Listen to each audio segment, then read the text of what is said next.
Ce n'est pas dans les habitudes de mon enfant. Sans doute, il est arrivé quelque chose. Sans doute, il est arrivé quelque chose. Et la police était là. Ils ont fouillé partout parce que ici, au Canada, à partir de 10 ans, il y a beaucoup d'enfants qui font des fugues.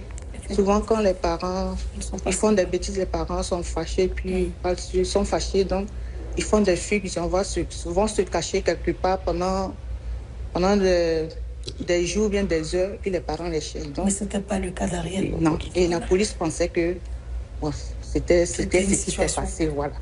Donc, j'ai dit non, moi je n'ai jamais frappé mon enfant.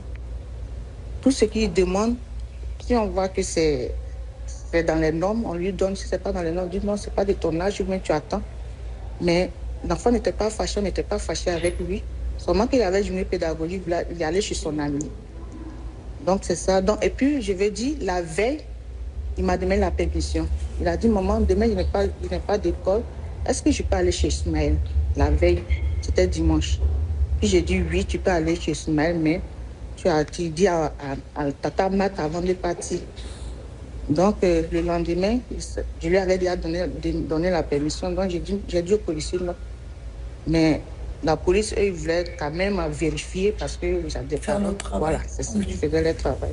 Et c'est pénible quand ils le font parce que quand vous savez que vous avez été bien avec votre enfant ou que vous êtes bien avec votre enfant, ça fait encore plus. Vous avez l'impression qu'on ne comprend pas votre douleur.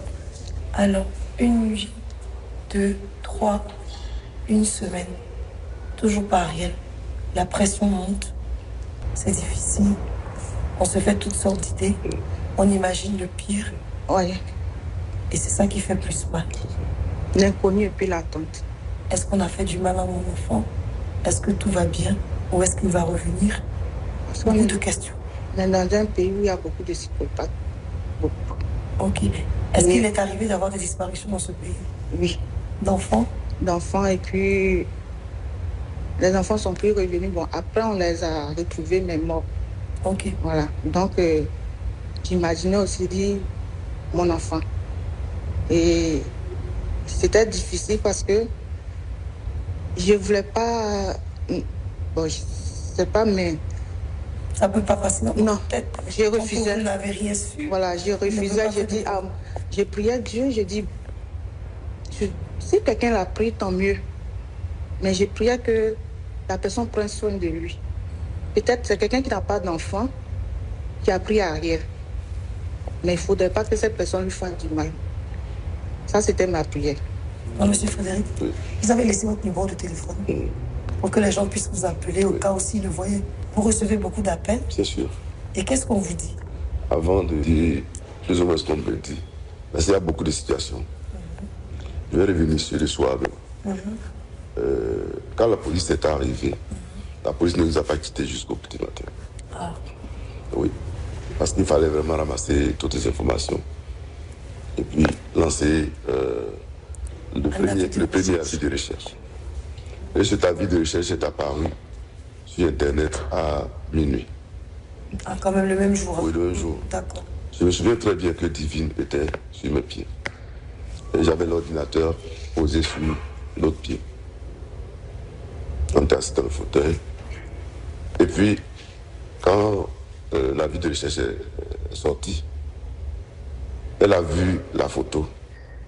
Et elle m'a demandé, papa, où est Ariel? Oh là là. Cette question va me traverser toute ma vie. J'ai juste fermé l'ordinateur et je l'ai prise dans mes bras. Je l'ai serré très fort. Et nous sommes rentrés dans la chambre parce qu'en ce moment, elle était en train de prier. Donc nous l'avons rejointe. En ce moment, il y avait des amis qui étaient à la maison.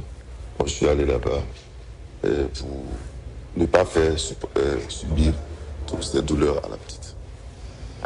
Pour revenir maintenant aux appels, il y a eu beaucoup d'appels d'arnaque. Ah bon? Oh, oui. Dans cette situation difficile? Ben oui.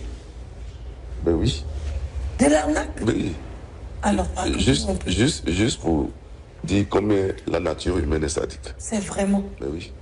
Moi, je dis merci à tous ceux qui ont été là avec nous. Il y a eu le peuple québécois qui s'est levé. On a eu la communauté qui s'est mobilisée autour de nous. Communauté ivoirienne? Oui. Et on a même une équipe de coordination qui a fait